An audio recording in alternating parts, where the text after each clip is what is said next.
William Captier, vous êtes président de la commission sociale de la Fédération de la presse périodique régionale, c'est-à-dire finalement des hebdos régionaux.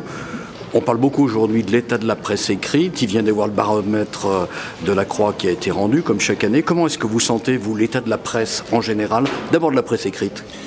La presse écrite souffre comme toutes les formes de presse, et puis surtout comme toutes les entreprises, il n'y a pas de secret. Peut-être que la presse hebdomadaire régionale s'en tire mieux que la presse quotidienne régionale, parce qu'elle est plus réactive, parce qu'elle est plus proche de ses lecteurs. Alors, ce malaise, c'est quoi? C'est une désaffection de l'écrit, une question liée à la qualité finalement de ce que les lecteurs peuvent lire?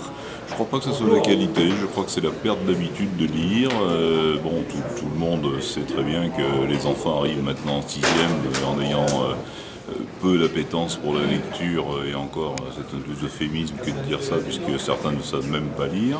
Ils se tournent vers des moyens de communication différents, vers lesquels la presse est obligée d'évoluer aussi, et y arrive d'ailleurs de façon assez remarquable. Maintenant, reste à trouver l'équilibre économique de tout ce qui est Internet, tablette, iPod, etc. Vous êtes patron d'un hebdo qui est en Auvergne. Oui. En Auvergne, comme dans beaucoup de régions de France, il y a aujourd'hui un monopole de la presse quotidienne régionale. Est-ce que c'est pas ça aussi qui peut peut-être entacher un petit peu l'envie de lire? Non, je crois que c'est pas gênant. Au contraire, plus il y a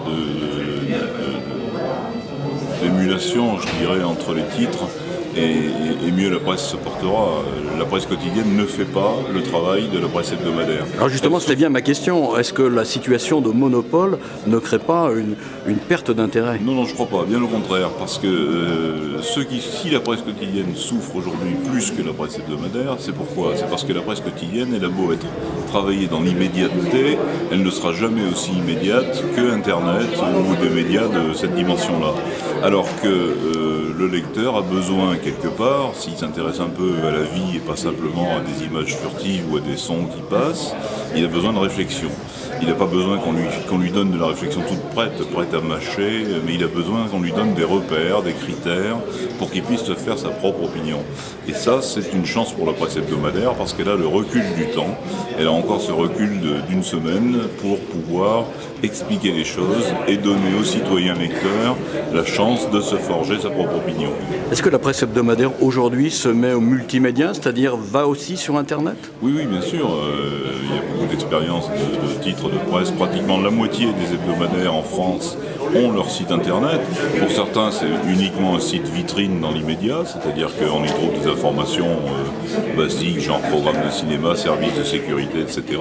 Mais pour d'autres, on y trouve des articles fouillés. C'est pas simplement un copier-coller de la presse écrite. Je crois que c'est une évolution des métiers. Ce sont des journalistes qui, bien souvent, dans le système actuel, font les deux choses, le print, comme l'on dit, donc l'écrit et le web, mais c'est un métier qui est en pleine évolution, et je pense que si on arrive à trouver rapidement la solution économique, il n'y a aucune raison pour que la presse n'existe plus.